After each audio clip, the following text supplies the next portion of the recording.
Father, and the Son, and the Holy Ghost. Amen. Our Father, who art in heaven, hallowed be thy name. Thy kingdom come, thy will be done on earth as it is in heaven. Give us this day our daily bread, and forgive us our trespasses, as we forgive those who trespass against us. And lead us not into temptation, but deliver us from evil. Amen.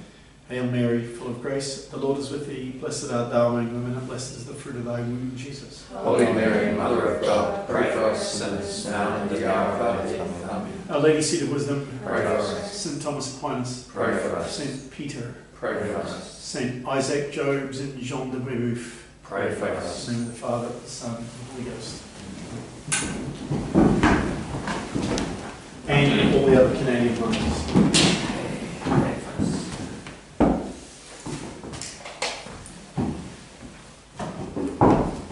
Right, so we will conclude the chapter tonight on the problem of evil.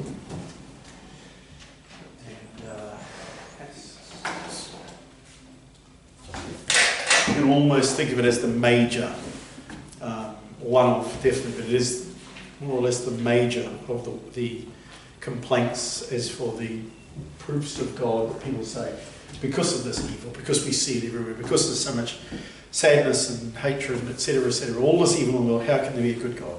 Okay, so this is one of the major answers that there are.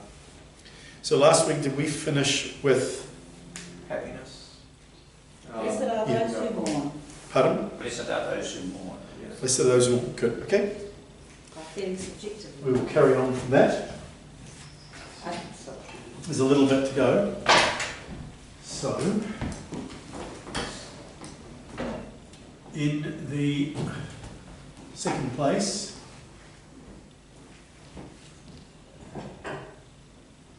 true happiness is a permanent state.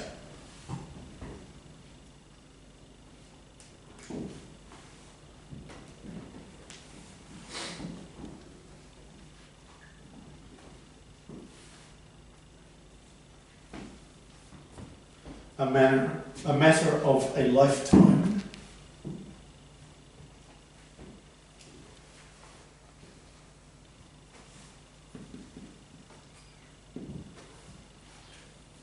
Not a fleeting moment.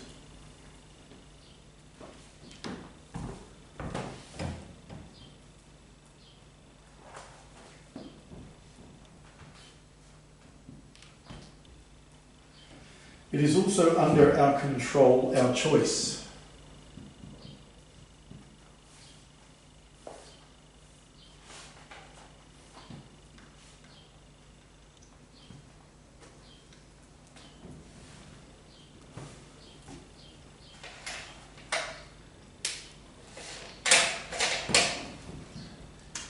Its main sources are wisdom and virtue.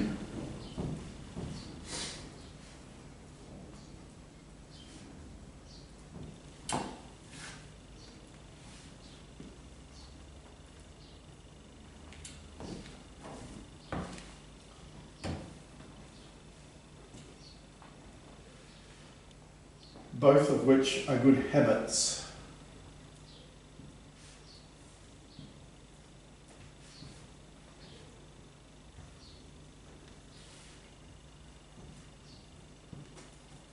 We create in ourselves by practice.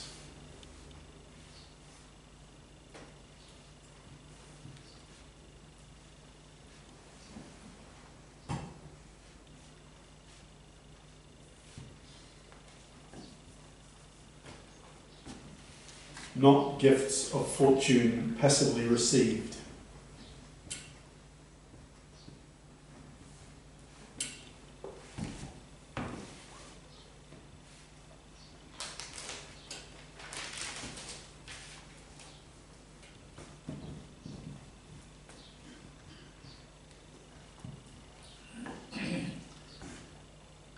Finally,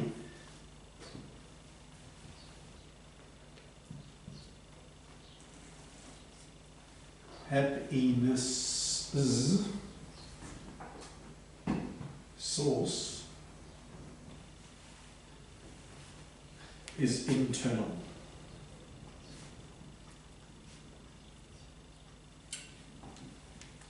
Not external.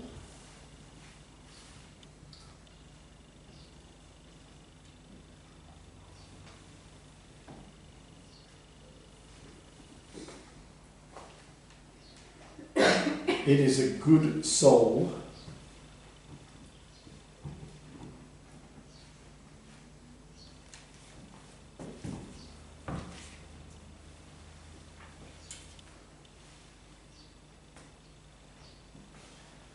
Not a good bank balance.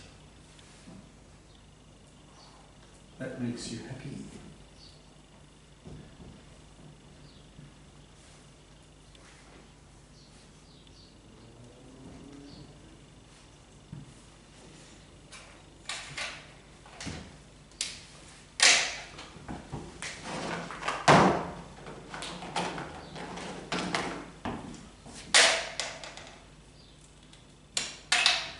Divine providence arranges our lives.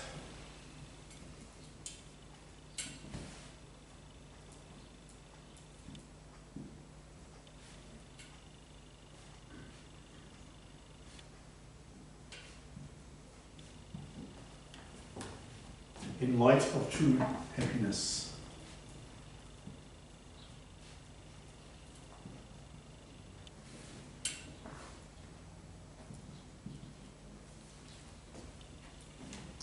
As our end.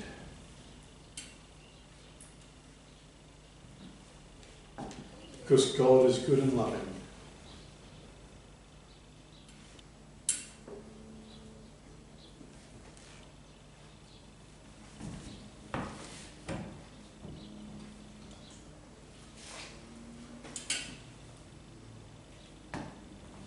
This does not necessarily include happiness.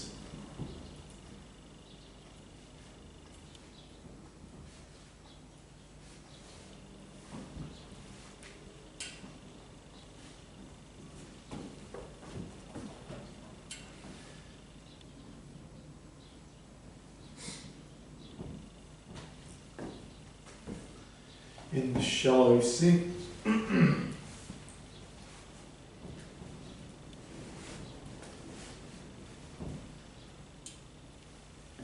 in fact, to be truly happy,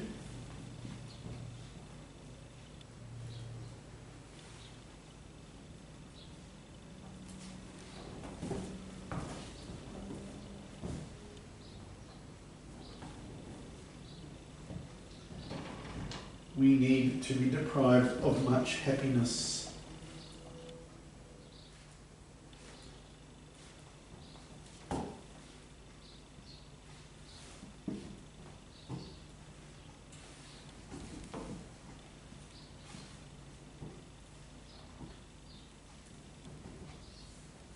In the shallow sense.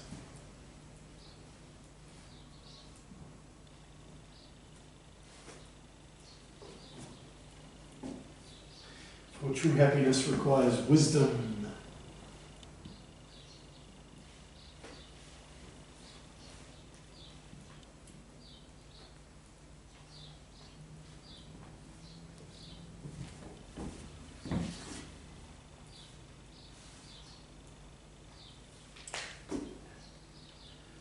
And wisdom requires suffering.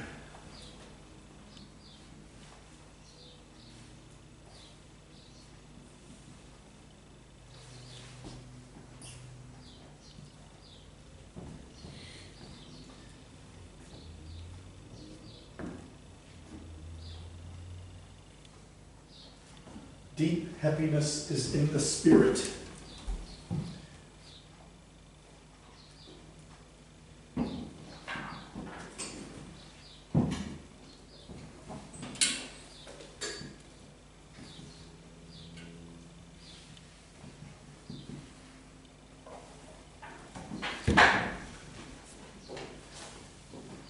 Not in the body or even the feelings.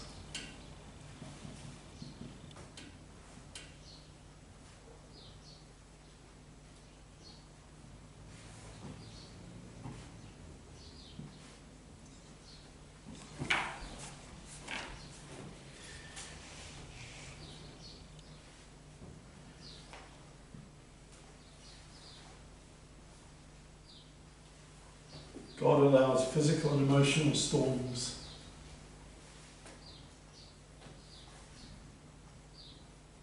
To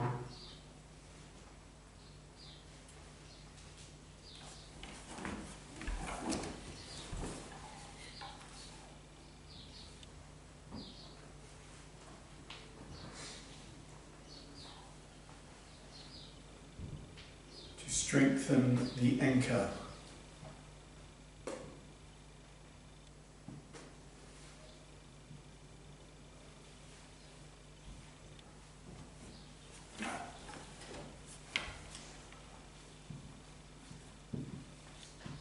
Fires to test and harden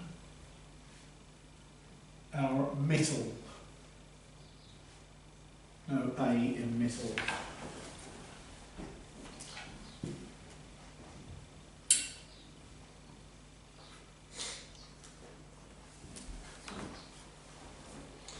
Our souls must become bright,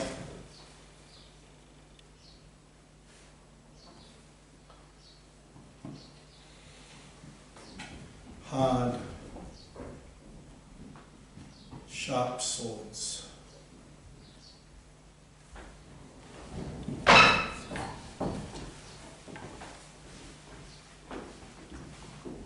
That is our destiny and His design.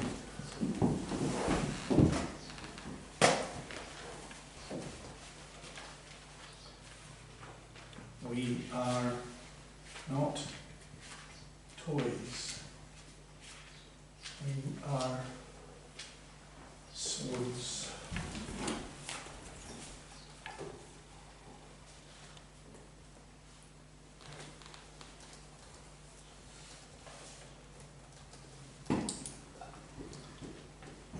That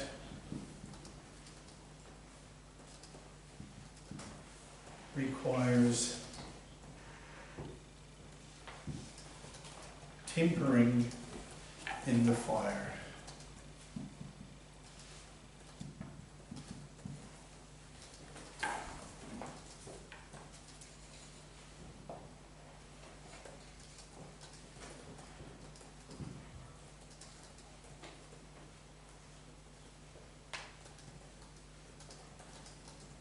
If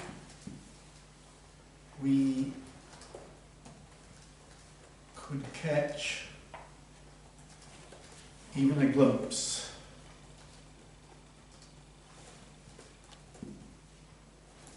of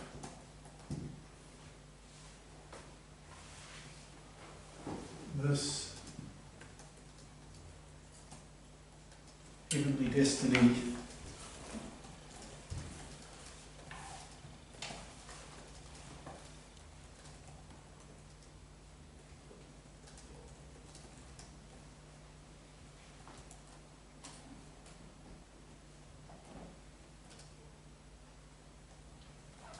we would not see a problem.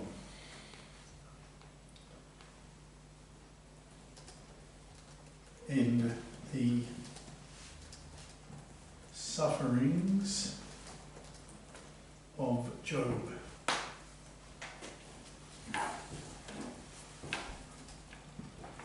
Saint Teresa of Avila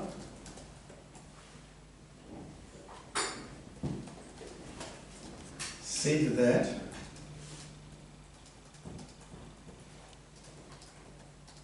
the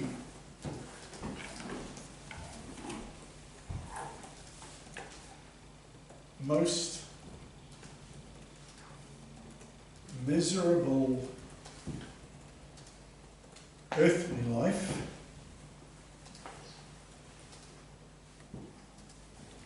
seen from the perspective of heaven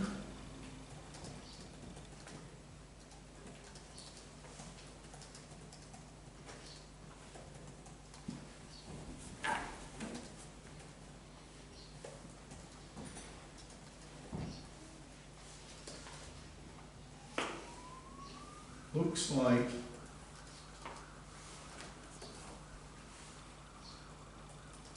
one night in an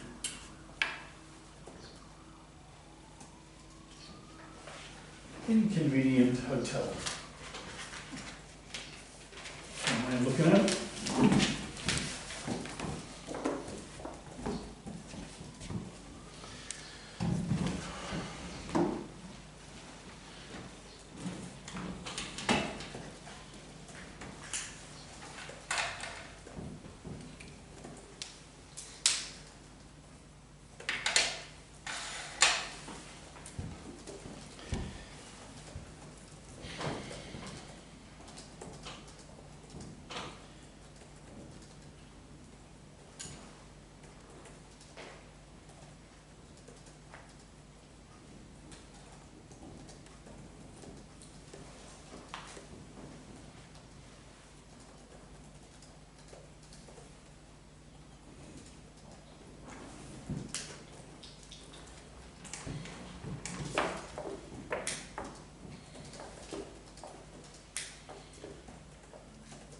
Okay, so we've gone through these definitions, these 5 definitions, and in going through these 5 definitions, evil, defining what we mean by evil, free will, seeing how much our free will is available to us, omnipotence, knowledge of really what that means, especially with regards to God, goodness, equating goodness to kindness and understanding that goodness must align itself properly with God.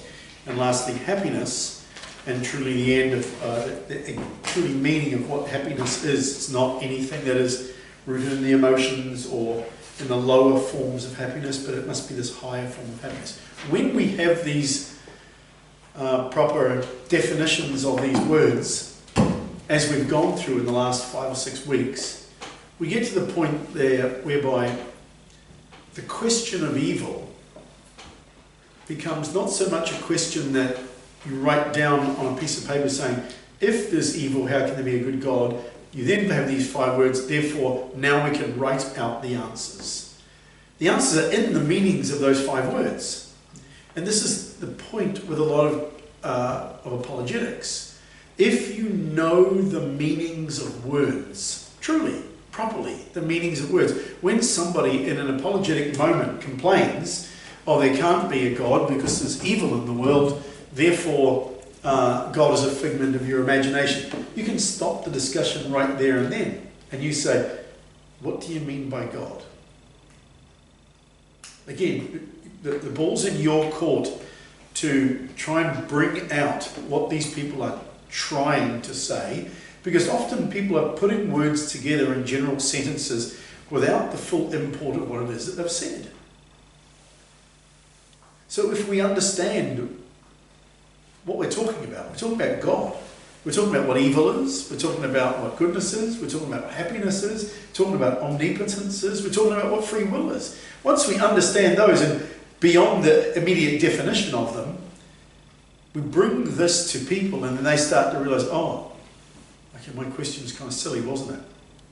Yeah, in the end, because you're basically looking at something on such a surface level that you can't form proper ideas about most things looking at it at a surface level. I hate the Catholic Church because the Catholic Church is corrupt. Okay, it's a statement about an entity that's been around for 2,000 years, and the word corrupt means that what? Again, the meanings of words are really important. I hate the Catholic Church because the Catholic Church is... Alright, so do you mean every single person who's a member of it? Do you mean the edifice of those who work in offices and... What do you mean? So apologetics is a lot of language, understanding what it is that we're talking about. So, as an example, has everybody got this down? Okay, I'll take this off and we'll look at solutions, so to speak, of this problem of evil. Because we can look at the nature and the origin and the end.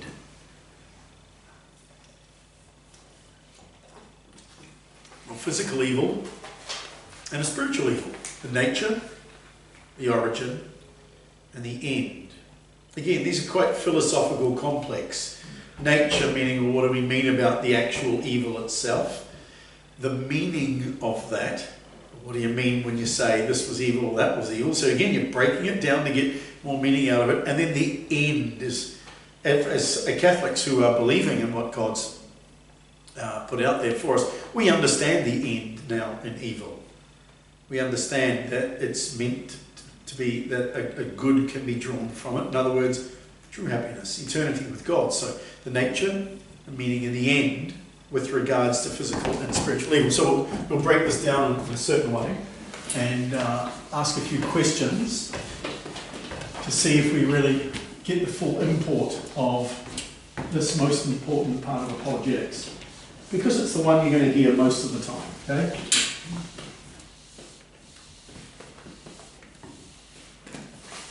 I was considering the other day kids at secondary school. Just let's say, for example, kids at Catholic secondary school. The 1,000 kids who will leave Catholic secondary schools at the end of 2022. Let's just say across Auckland, 1,000 of them who are in Catholic secondary schools in Auckland will leave. Of those 1,000, maybe 600 or 700 of them are actually baptised Catholics. Okay, so 700 baptised Catholics will be leaving secondary school at the end of 2022. By February 2023, there'll be fewer than 5% attending Sunday Masses. Okay, so 1% of 700 would be 7 of them. So there'll be fewer than 35. 35 out of 1,000. I'm guessing, I'm making these numbers up. I don't think I'm that wrong. But with so few of them staying on, now honestly, I understand it that their parents are actually probably one of the major reasons why they're not practicing the faith anymore, because their parents don't believe anything. But their parents couldn't answer any of these, couldn't make any definitions of any of these. But I guarantee you most of these kids will be quite interested in this, if this was put to them at school. Because they will have heard these lines before. They've heard them either directly or indirectly. They'll say, oh, you know, there's so much evil in the world and climate change is so bad, how can there be a good God or whatever. But again, it's just slogans, it's just words. It doesn't have any depth beneath the very words that are written on the board, which to somebody who doesn't look at any depth has an appeal of reality. But of course, God is obviously a lot deeper than all of that. And the reasons behind this are a lot more clear and evident in all of this if you to look at it. So that these definitions, these 5 definitions that we looked at, let's quickly put them up here. Evil, 5 words.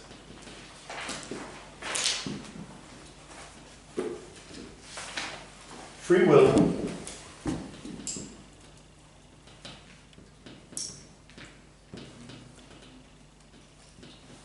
omnipotence, goodness,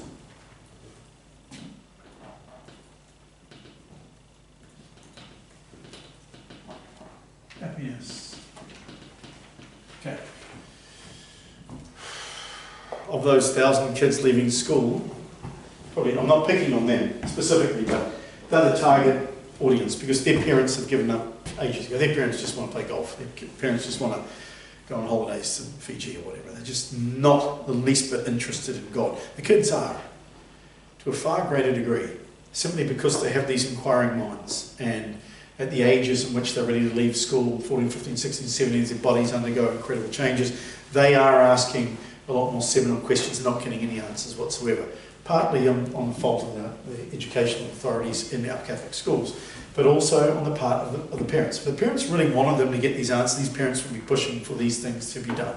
They're just not being exposed to any of this. So very few of them would be able to answer the definitions of any one of these. Think about it, eh? They would not be able to give an answer to that. Of free will, never thought about it, didn't even know it exists. Omnipotence, no idea. And they would sort of think, oh God, you know, square circle and that sort of stuff. And again, but no depth behind it whatsoever. Goodness, very, very false ideas of goodness. And as for happiness, maybe a 0 out of 10. There's just absolutely no ability to understand that happiness is ultimately that which is higher than our physical state. True happiness requires the happiness doesn't end. It's just a simple concept which we all understand. But you have chocolate ice cream, yeah, so happy. Boom, finished. Feels the sore stomach had too much. Happiness that never ends. Okay, that's happiness. But the concept is beyond most of the people. Not that they're beyond of their ability to know it or think of it. It's never been put to them. Anyway, so looking at these 5, we can now say the definitions that we thought would be preliminary tools for constructing a solution. We're going to construct a solution by working out the definitions of these 5 things. They actually turn out to contain the solution. The solution to the problem of evil is in the definitions. Now that we understand the definitions, we understand exactly what the problem of evil is. Okay? We now know the meaning of this evil. Okay? The absence of the thing that it ought to be. And not something that is real in and of itself. We know now the meaning of what it is to have our free will. That we remember we had those beautiful syllogisms that kept going around in a circle, that God gave us free will. If there wasn't any, if God sort of removed something like that, if we weren't free, then with our free will, then we'd be forced to do something. And it just goes around in a circle. It's the greatest gift that God gives us, which is also our greatest danger at the same time. But the fact that we've got it means we're human. If we don't have free will, we're not human. And it's just a philosophical concept. Without it, boom, we're just 4-legged animals, or two-legged animals. Omnipotence. The fact that God's got omnipotence.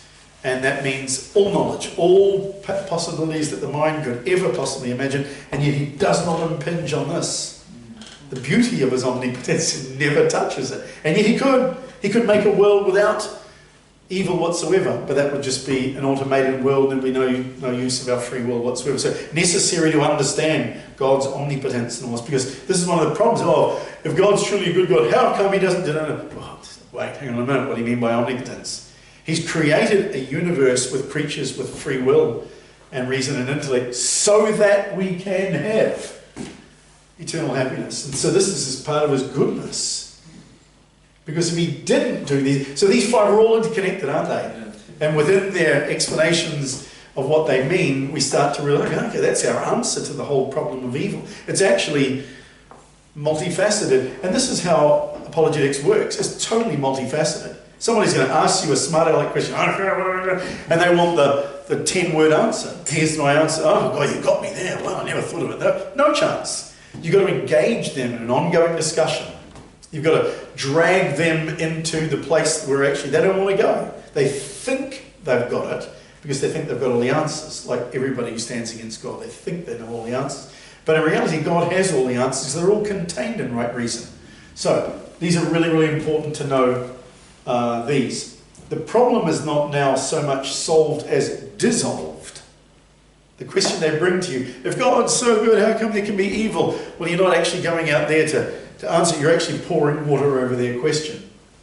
By just watering it down, and their question becomes something that makes it so obvious. Yeah, if you knew really what free will was, if you knew what happiness was, if you knew what goodness was, if you know what God's omnipotence was, you know actually what evil is, you're in a good system. Because God can't make a bad system for us, so it's all the right way around for us. Once we see clearly, we don't need to construct clever, elaborate arguments anymore. So there are 6 problems: nature, origin, and end of spiritual evil and physical evil. So there are 6 problems.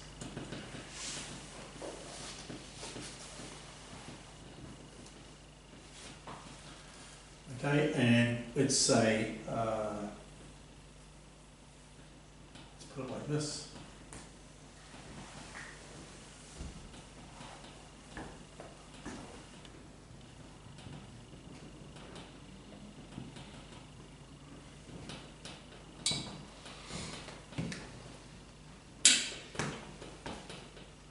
Spiritual evil,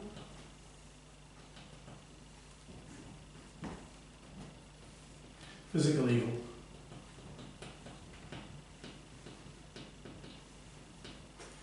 and on this side we have nature, origin, and end.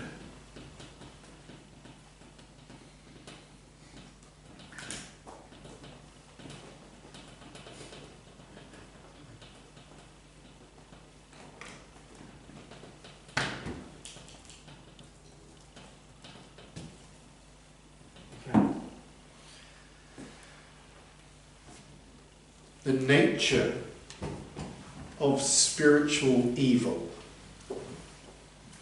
Okay, spiritual evil, that evil rising up inside our souls before we've done anything outside of the souls. What is the nature of that evil that rises up inside our souls? Disobedience, absence of grace. No. No, it's the whole, even bigger. It's the obvious answer to the whole thing. Just say sin. Just the nature of spiritual evil is just sin. Even before it became original sin or anything like that, it's just sin. Okay? It's just nature. The spiritual evil, the nature of the spiritual evil is sin. This separates us from God. Separated the angels from God, separates us from God. It's the very nature of the spiritual evil. The origin of spiritual evil, where does this originate? The spiritual evil, the origin of it, with regards to humans, well, in fact, with regards to the free will, that's where it originates. Same with the angels, same with us.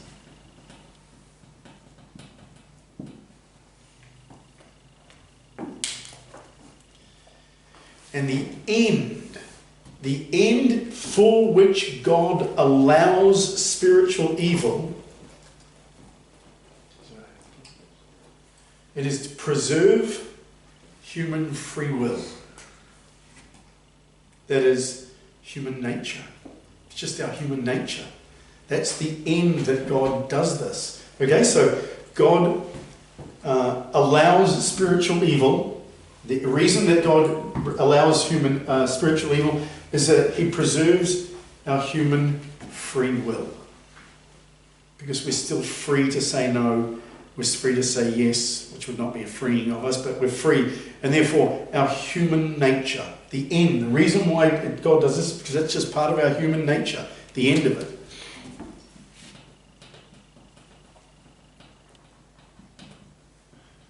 Right, let's have a look at physical evil.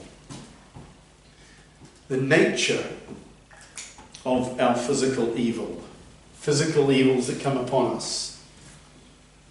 In this case, it's suffering.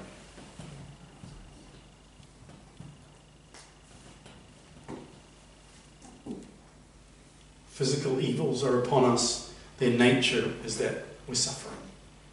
We understand it. It's a human thing. Therefore, so the nature of the physical evil is in some form of suffering.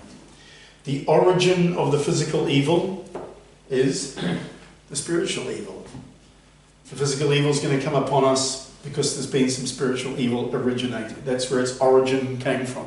The spiritual evil that had come in there from the mind, first of all, eventually lends itself to a physical evil.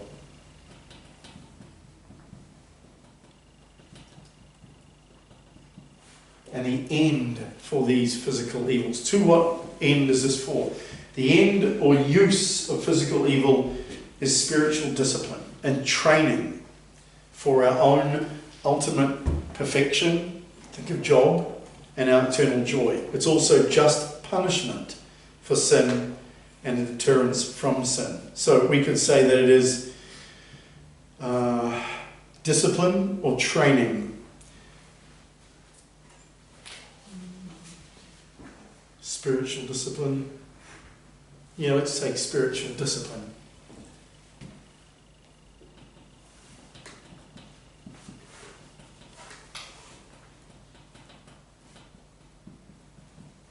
Again, you don't have to memorize anything like this, but again, young people are going to say, or people are going to start pushing the ideas of spiritual evil or physical. What about this? What about that? And just looking at this from a little bit different idea, especially the spiritual evils, and we understand where they are coming from to begin with. The physical evils, it's easy to look at those from a multifaceted way. You could say a war in the Ukraine. You could say mass outbreaks of terrible cancers and physical diseases. You could look at natural disasters. You could look at just death in families. You know, all this, the suffering is the nature of it all.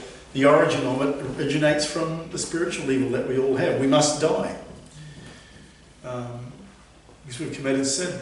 And the end of it all is that we become spiritually disciplined. God allows us to go through these physical evils so that we look beyond them. So, okay, if I'm going to die, then what? What do I have to do now? So there is an end to it. Not just end as in it will end one day, but to what reason has God given this physical evil? So that we can grow, spiritual discipline and growth.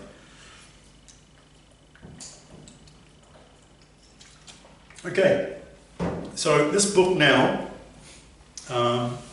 has a couple of small things here which I'm going to skip over, and I'm going to go to some questions for discussion. I'm not going to start part 4, which is on God and grace tonight. I'll start that next week on the divinity of Christ. So we'll move totally into the next part of the book next week. But I am going to look at a couple of these questions, and let's have a little bit of discussion, action on some of these things now. I don't know if I'll record that, unless people really want to sit at home and say, yeah, I really want to hear about their answers to some of these questions. So that's a short class for those who are getting recorded.